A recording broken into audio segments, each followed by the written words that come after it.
On today's episode of Speak Shame with Dr. Connie Kerali. I was 16 weeks into my second pregnancy when I had a miscarriage while I was home by myself. Not only did I lose the pregnancy, I could have lost my life that day. My hope is that through sharing our stories, we find true and deep connection. And in that resonance, we know that we're not alone, but we also know that it wasn't our fault. Hello, remarkable woman. I'm your host, Dr. Connie Kerali, medical doctor, life coach, and survivor of sexual violence. And you're listening to Speak Shame, a collection of inspiring conversations with remarkable women who have faced and overcome adversity. By sharing their stories, my hope is that you may find strength, connection, and hope in your own journey, and that shame itself loses its power. So sit back, relax, and don't forget to follow the show. Welcome back to Series 2 of Speak Shame with Dr. Connie Kerali. It's me, and we are kicking things off just how we left it with another remarkable woman. Yes, joining me on this week's episode is the phenomenal Dr. Jessica Zucker. Dr. Zucker is a Los Angeles-based psychologist specialising in reproductive health and the author of the award-winning book, I Had a Miscarriage, a Memoir, a Movement. Jessica is the creator of the viral hashtag I Had a Miscarriage campaign. Her writing has appeared in the New York Times, the Washington Post, New York Magazine, Vogue, and Harvard Business Review, among others. She's been featured on NPR, CNN, The Today Show, and Good Morning America, and earned advanced degrees from New York University and Harvard University. Her second book, Normalize It, Upending the Silence, Stigma, and Shame That Shapes Women's Lives, is out now and available everywhere books are sold. So thank you so much for joining me here today. I'm so happy to be here with you. Thank you for having me. Thank you. And we are going to kick things straight off just by finding out a little bit about you. And I like to ask it in a slightly different way. So my question to you is, if your life story was turned into a book, and obviously you have two books to choose from, so you can pick any one or give us a new chapter, just describe to me what happens in chapter 1. This is a brilliant question. I think chapter 1 of my fictitious book, which I will not be writing a third book, hopefully. So this is, and I'm trying not to lean too far into my first book or my second book, but I think that the chapter would be about my passion. And it would be about my passion for all things women's mental health. So I'm a Los Angeles-based psychologist, as you noted, and I come to the field with a background in public health, and I worked internationally in women's rights prior to pursuing my PhD. So I think the chapter would really kind of weave all of this together to sort of show the reader my ongoing dedication from my 20s, onward.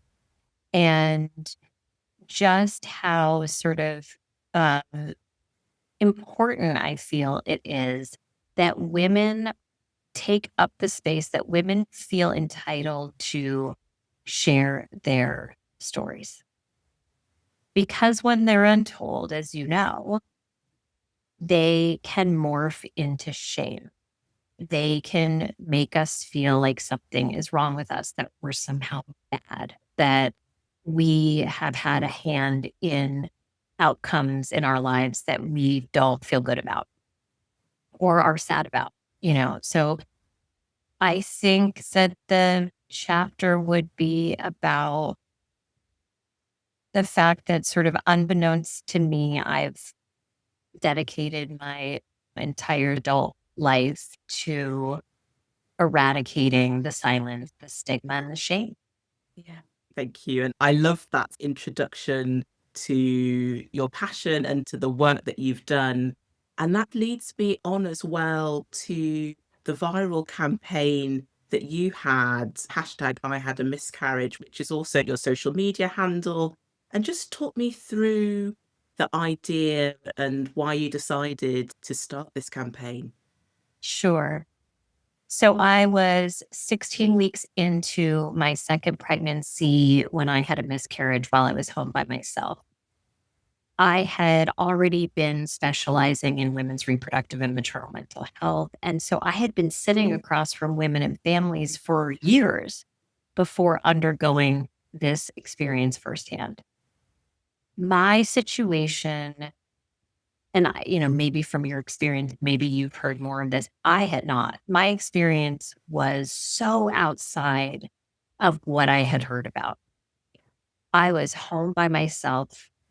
I was instructed by my OBGYN by phone how to cut the umbilical cord. And then I promptly began to hemorrhage. And so I sat on the toilet awaiting for my husband to, navigate through Los Angeles traffic to get home to me. And I just kept flushing the toilet because the blood keeps coming until the placenta's out. And so there's a longer story there. My doctor suggested we bring the fetus to her office in a bag for testing. And then we got to her office, and then I ended up having to undergo an unmedicated DNC. So the trauma was lengthy. Not that the length of a trauma, sort of necessarily matters, but in my situation, it was like, not only did I lose the pregnancy, I could have lost my life that day.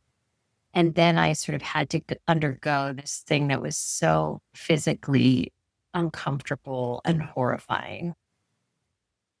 And then we drove home and I wasn't pregnant anymore. And then within a couple of days, my milk came in. So it was unfathomable and truly unfamiliar to me. It was uncharted territory because most of my patients go to the doctor and there's no heartbeat, or go for a scan and find out something's wrong.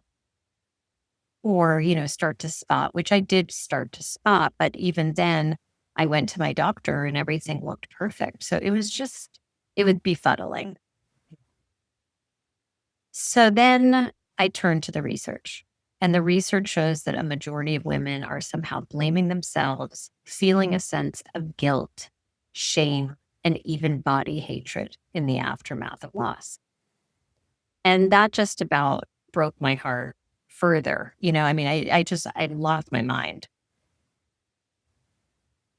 And it was about 2 years later. So it was October of 2014 is when I launched the I Had a Miscarriage campaign with my first New York Times piece. And here in America, October 15th is Pregnancy and Infant Loss Awareness Day. I think you have a week of Baby Loss Awareness Week, but I can't remember. In October, right? And essentially what I was doing, no, I didn't know I was starting a whole thing. I didn't know I was actually starting a campaign. I was just like, I am now on the other side of pregnancy, because I did wait until I then had my daughter, a healthy child. So now I had 2 kids at this point, and I knew that I was done with pregnancy fully. And so I was feeling ready to get on a soapbox, which is not sort of my typical personality. I'm more of, I guess, not an introvert, but I'm not usually wanting to be in the spotlight. But writing was my sort of conduit to healing through my experience. And so this piece was the details of what I went through. But then more importantly, it was a call to action. It was a compassionate urging of women around the globe to understand.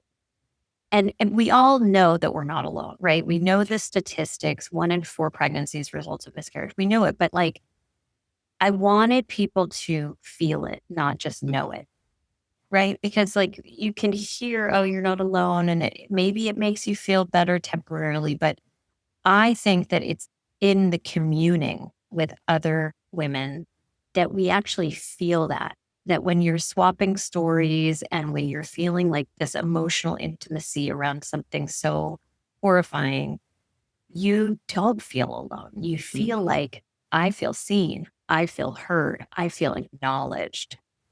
And so that was the hope for that piece. And it went viral. And I started hearing from hundreds of women sharing their stories. And I was overwhelmed. I mean, it was intense to see and hear how many people felt ashamed, how many people hid their stories, how many people felt that they weren't allowed to be open, honest, or feel the pain, or take up the time that it can take to grieve. Because culture has a timeline on grief for whatever reason. And so a lot of people smush it down, feeling like they can't keep talking about it. So that was the start of what became this kind of annual, every October, I would sort of add to the campaign and do something else. And I don't know, it opened floodgates. And it really, for me, was super healing as well, because, like I said, all of the connecting with these other people who knew exactly what I was talking about. I mean, it was transformative. Yeah, I can imagine. And thank you so much, Jessica, for sharing your story. And I can see how, by women hearing that, you're absolutely being able to connect with the feeling and realizing, actually, yes, I'm not alone. Because, as you said, in my clinical practice as well, you can give people the facts, but that Yes, can often come across very dry, very sterile. But actually, hearing a story, people can really connect with that. So, thank you. exactly. Thank you. Yeah. And I wonder how sharing your story impacted then even the work that you do day to day. Did you find that there were changes then that occurred with what you do? For sure. I mean, in my first book, I talk about, and I do this on purpose. I share that I went back to work too quickly, Mm. and working clinically, I don't have a boss, I don't have colleagues, I don't have HR, and so I was in unfamiliar waters. What do I do? Do I essentially be dishonest with my patients? They all knew I was pregnant. I am a small framed person, so you could tell I was pregnant from like week 6, probably. And so I was taking up space in the room. And now I was going back to work looking different. So I felt, from all the reading I had done over the years and conferences I attended and consultations, well, and also no books actually address this very thing. When the therapist is pregnant and loses her pregnancy and works with people who lose their Mm. pregnancies. I mean, you're not going to find that anywhere. So I had to figure it out myself. And I think sometimes when we decide as therapists to keep things quiet, when things are obvious to a patient, I do think that can induce shame in them. So, for example, if I had gone back to work and I'm like, I'm good, it's fine. Like, I thought I was pregnant, but I wasn't. Or like, if I just minimized the whole thing, or, you know, uh, made it seem like it was no big deal, I think that would have been incredibly damaging to our relationship and to them as people. But again, I had no roadmap. I didn't know exactly how much to say. So I went back too soon. And the reason is, I mean, I felt, like it was actually a good decision at the time. And I don't feel badly about it now, but I just can't believe that I didn't give myself more time to physically heal and psychologically unravel. But at the time, I thought, how's it going to help me to lay in bed alone? You know, this happened during my loss, and my son was in preschool and old enough to see me. So I didn't want him to see his mom just like laying in bed all day. Um, and I also felt like, shouldn't I do what I love to do? shouldn't I be in a setting that actually supports me and that makes me feel good and solid? And I also figured focusing on somebody else would be healthy for me at the time. Yeah. Yeah. But of course, I didn't know because I hadn't been through it before. I didn't realize the postpartum hormones that would impact me and just how sort of porous I would feel in the aftermath of my loss. And so my patients were like, "So what happened? Like, you went to the doctor and there was no heartbeat?" And I'm like, "No." Well, so what happened? I mean, so it was really intense, and it scared a couple of people. A couple of people did leave my practice soon thereafter.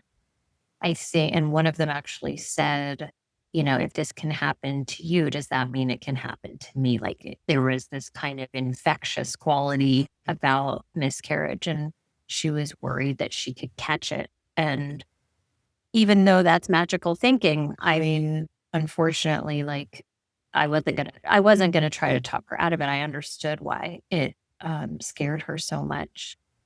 And so it took me a minute to kind of get my footing. And I did feel though engaged during the day. I felt like I could be there with people and focus on that. But then when I walked to my car and started my drive home is sort of when I fell apart. But your question was broader, like how did this impact my work? And I think that the truth is, as therapists, we can't walk in the shoes of all of our patient experiences, of course. But, and of course, I also wish that this never happened to me. However, it did give me such incredible, heartbreaking insight into exactly what these people were telling me and talking about. All about the platitudes they're receiving and how alienating and isolating that can be, and how, culture has a timeline on grief and how there's no time or space to actually allow oneself to just dive deep into the pain and the fear of getting pregnant again and not staying pregnant, or even staying pregnant and having to navigate an entire pregnancy after loss. So I think that it transformed me in incredibly beautiful and painstaking ways. Yeah. And I think you summed that up really well, the various impacts that it had. And one of the things that I was thinking when you talked about the impact of work, I was just wondering, in your personal life with family, with friends, did you feel able to speak with people around you? Because I know you talked about how the silence that exists and the stigma and the shame that women were talking to you about. And I wonder if you experienced any of that or what your experience was like. Yeah, I feel like I quickly realized that people don't like to talk about hard things. Mm. And people scurry around trying to say the quote unquote right thing, but oftentimes even loved ones put their feet in their mouth because they're trying to fix it, quote unquote, or they're trying to find a silver lining, which I don't believe in. And those are the things that actually made me feel the most sort of lonely. Um, those are the things that made me want to shut down. And in a way, I could argue that those are the things that induced some feelings of shame in me. When I had my loss, I did not blame myself. I figured, I think because I already had a healthy child, I think I assumed that something was wrong with the fetus, and it turns out there was. We got the chromosomal testing back. Um, so I didn't blame my body. In fact, I felt like my body was working. Like I felt like I wish, of course, in a way that the miscarriage had happened sooner, but I thought it was just compelling that my body sort of knew what to do. So I didn't feel a silence, but then in my sort of lack of silence, I did rub up against the cultural stigma. And then I sort of stumbled over some shame. And that was, again, vis-a-vis friends, family members saying things that just were so stymieing to me. Like, just, I couldn't believe that these were the people who raised me, or these are the friends that were in my group of mom friends or something that, were saying things that, again, they meant well, but it did make me feel like running for the hills. Like, it made me feel like this is something that perhaps I should have kept to myself. I mean, not really. I don't mean like I would have actually hid my entire miscarriage, but I think I was just comfortably open with people. And it made me rethink that, like, that maybe I should have um, chosen a little bit more carefully, Yeah. And I if think, that makes sense. yeah, that makes Yeah, complete sense. Absolutely. And I think that this is the importance of sharing stories so that for other women who maybe have gone through something similar, they can be like, well, yeah, that's exactly that's how I right. felt. And you write in the book about the nuances of people's stories and how Mm, you can be feeling different things all at once. And that may that's be right. confusing to someone who maybe doesn't necessarily know, or maybe never spoken to a therapist and feels quite, yeah, quite confused about that. So thank you for Mhm. sharing that so eloquently. And you talked about doing the research and looking into shame when it came to miscarriage. And I'm going to fast forward a little bit to your second book, To Normalize It. Where did the idea come from? Okay, so my first book came out in March of 2021. Mhm. And a couple of weeks after it came into the world, I was actually diagnosed with breast cancer. Yet another, subject that we are having trouble talking about. And so I share that because I like transparency, but more importantly, because a mental health publisher came my way about 5 months after that, I think, and asked me to write a second book. And at the time, because I was going through so much and I was sort of facing what felt like, I had to really sort of think through my mortality in a way that I never had before, I was like, maybe this is too much. Like, how would I take on such an enormous undertaking when I'm at this pivotal crossroads in my life with two young kids, no less? And yet, though, I was like, maybe this is a lifeline. Maybe having the ability to do what I do best, or like do what I love to do, is exactly what will keep my head above water, And because it was a focus, it was like, oh, I can keep my passion going while I'm navigating this very scary situation. So that's how Normalize It came to be. This company came to me, and essentially they had wanted me to write a workbook, and I don't really do workbooks. So we figured out that I could do another nonfiction book. And it didn't take long to realize exactly what the premise of the book should be, because I had been so focused on pregnancy loss and the silence, the stigma, and the shame that swirls in its wake. But then I, sat back and was like, wait a second. This actually shrouds all the topics, starting with menstruation, going all the way through menopause, and then some.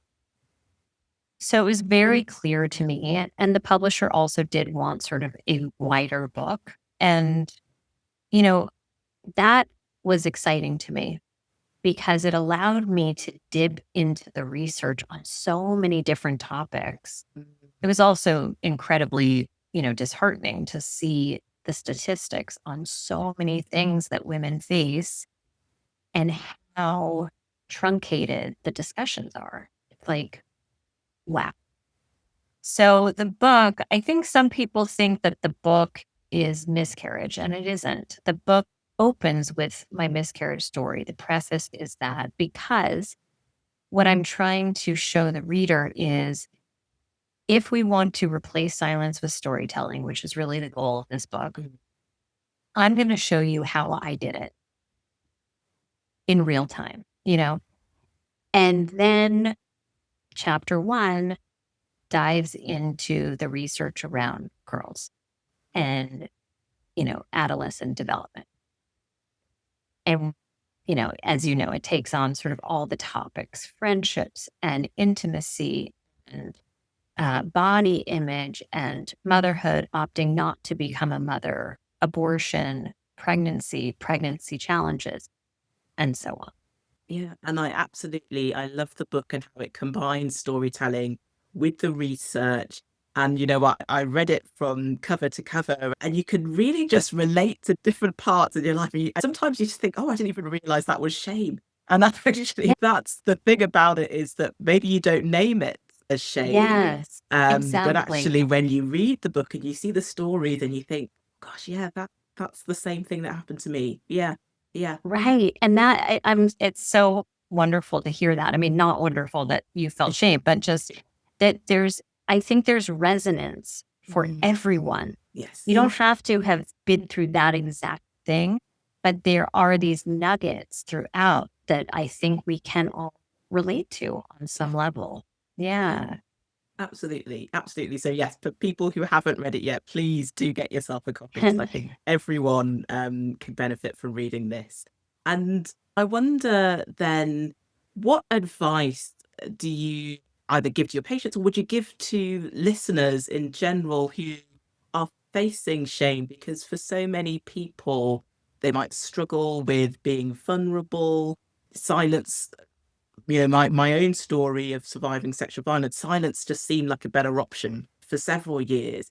And so for someone listening to this episode today who may be experiencing shame, are there any words of advice that you could give generally? Yeah. I mean, you might have better advice on this because of all the amazing work that you're doing. I mean, I think you're right.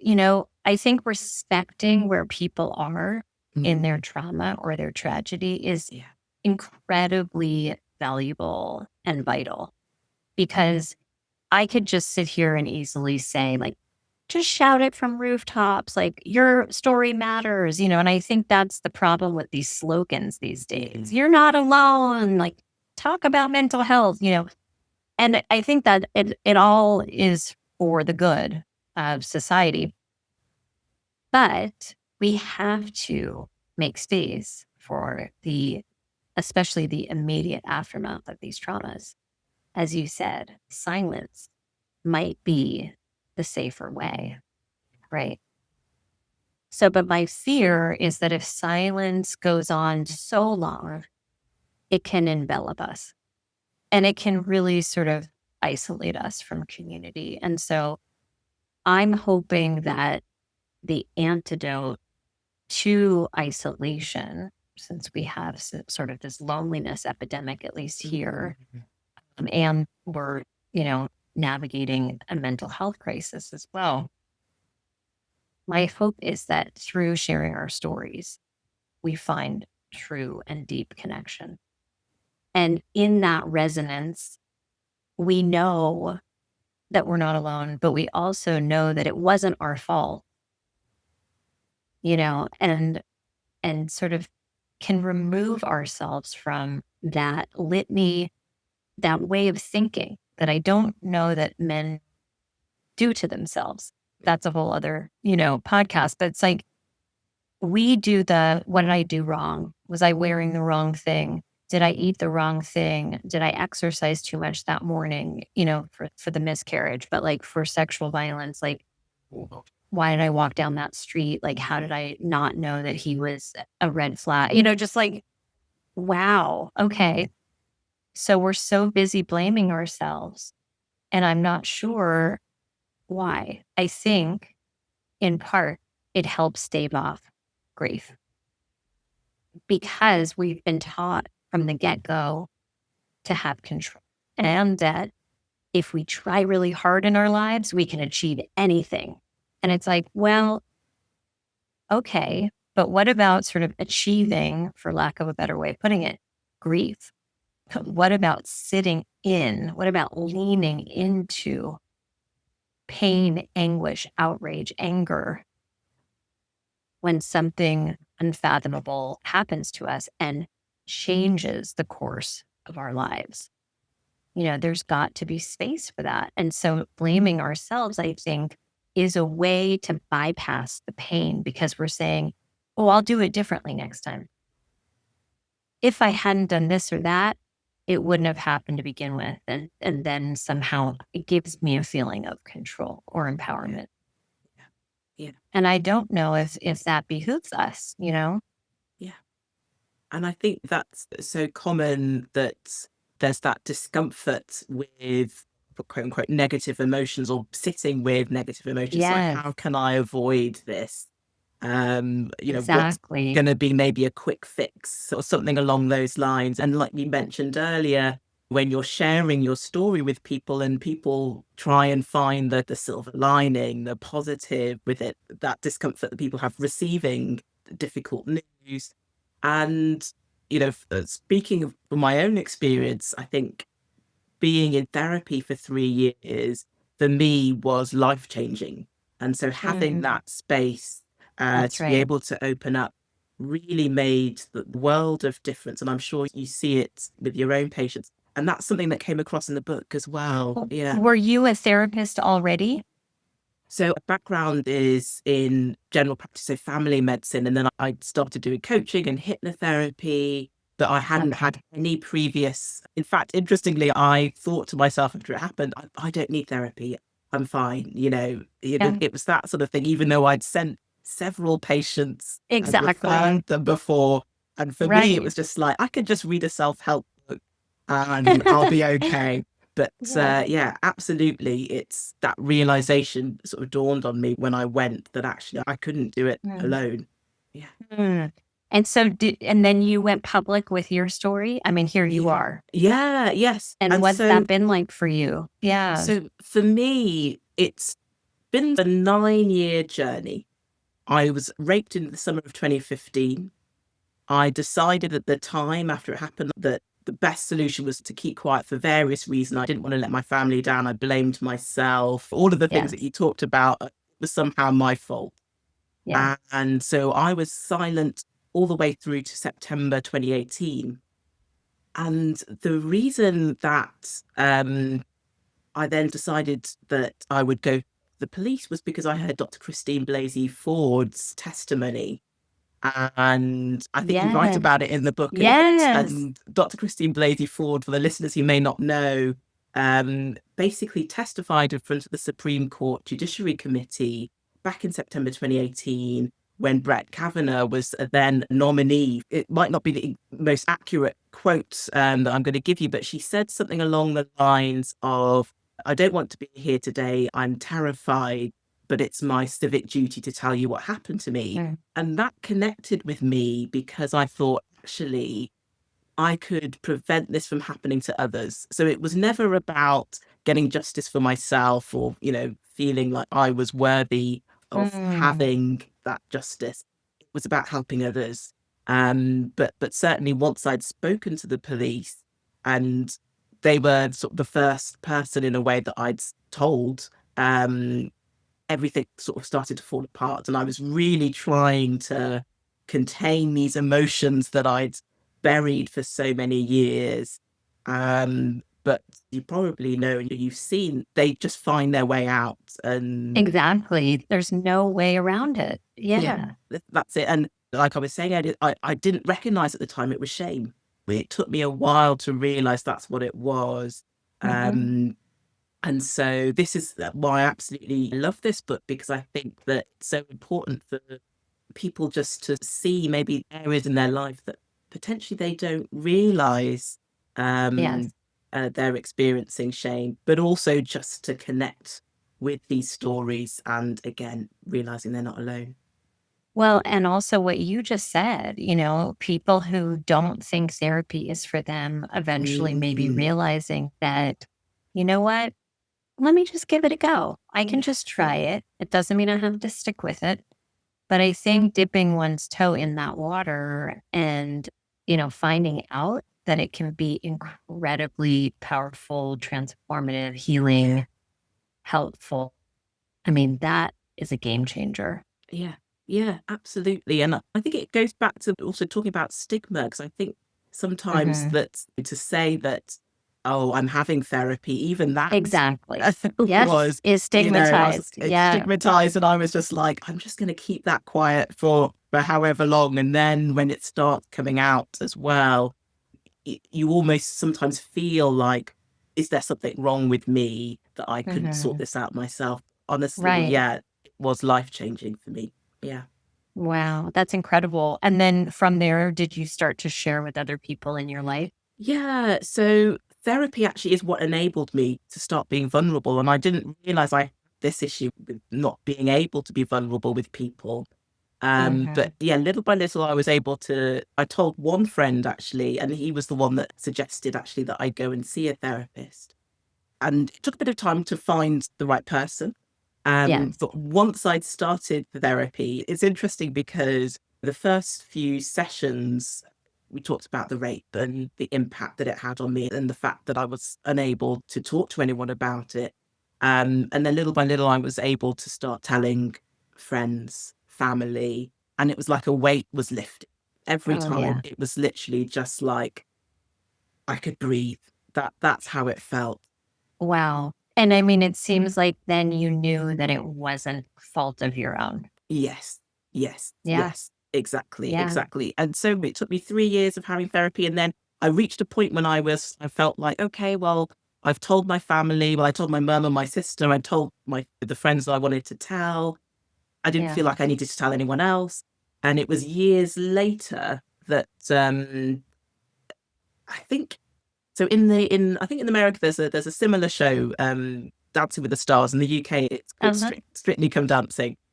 And there was a news story about that show where two of the female celebrities had talked about some of the experiences they'd had with their dance partners, and how it's, almost sort of abusive experiences, bullying. Wow. And people in the comment section on their social media pages would talk about how, oh, well, they seemed happy at the time. That can't be true. And so on and so forth. And I thought back to my own Mm. experience where, I went to work like nothing had happened. And, I was seeing patients left, right, and center. Once Yes. I'd started telling the police, that's when things really started to impact, I would say, how I was managing. But nobody knew, my closest family, my closest friends. And that then inspired me to share my story with my extended relatives. And then I thought, you know Mhm. what? I want to tell more people about this and really start this conversation around shame and Look at the you. impact. Yeah. Yeah. So powerful. Yeah. So Yeah. important. Yeah. Yeah. Yeah. Wonderful work that you're doing. So Thank important. you. Thank Yeah. you. So yeah, and for anyone listening, well, as soon as I saw this book was out, I was just like, I need to get it straight because I'm I so absolutely glad love you it. did. And Yes. what I'd like to do, just as we come to the end, well, firstly, is there anything that you hope listeners will take away from listening to your Mm. story, or if there's anything that you wanted to mention before we come to the end? I mean, I think I've said it, but I just hope people sort of know that they're not alone, eventually feel that they're not alone, and that we are entitled to our grief. We are entitled to share our stories out loud. And, like you said, if we don't want to share out loud, and the book takes this on, there are so many ways that we can acknowledge that something terrible happened to us without speaking it into the world. So, even something as simple as writing it in a journal, and you can even burn that journal. So, it's not like it has to exist outside. It's just that it spills out of your heart, it shows you that, wow, these details happened to me. And so it acknowledges just for the self. So I think that that's very important, because what I don't want people to think, is that like storytelling has to be this hugely public, getting on a podcast or getting on a TED Talk stage or something like that. It can be so subtle. It can be therapy. It can be a journal. It can be anonymous chat rooms or support groups even. So I just really hope that women know that their experiences, even if they've been taught in their families, in society, in religion, in whatever, that it doesn't matter and that you've got to put on a smile and look good and look like nothing ever happened. We've got to dare ourselves to move into that space of vulnerability. Why? Because I think it's really our survival, and I think it's our liberation. Yeah, absolutely. Absolutely. And I know that there are going to be people who are listening to this today who are going to want to connect with you, going to want to work with you. And what's the best way to find you and to connect with you? Sure. Yeah. So on Instagram, I'm at I Had a Miscarriage. And my website is drjessicazucker.com. And my books can be purchased everywhere books are sold. Lovely, lovely. And one final question. I like to end this by finding out that if you had to name one remarkable woman who has inspired you, who would it be and why? I know this sounds kind of interesting and maybe a little unexpected, but I'm going to say that actually the baby that I lost, because I feel like my son, who's 16, was asking me about my loss the other night at dinner, which was so profound to look back on that with him. And he was asking, did it hurt? And, did you wonder what she looked like or who she'd be? And it really got me thinking that if that had not happened to me, if she hadn't been this presence in my life, even ever so briefly, I wouldn't have created any of the things that I've basically dedicated the last 12 years of my life to. So although I don't know her, I feel like she gave me so much, and that talking so much about these topics also honors her brief existence. Yes, that is beautiful. So thank you. Thank you to her and all the lives that she's changed as well. And thank you to you and all the work that you've done. And I'm so grateful that you joined me here today. I'm so grateful to meet you. Thank you so much for all that you're doing. Thank you for listening to Speak Shame with Dr. Connie Kerali. And thank you so much to Dr. Jessica Zucker for being my guest on this week's show. Please take a look at the show notes for information on Dr. Zucker's social media handles so that you can connect with her. If you'd like to join the community, head over to @Dr. Connie Kerali on Instagram. And finally, don't forget to subscribe to the podcast to get a new episode every other Thursday. Until next time, take care.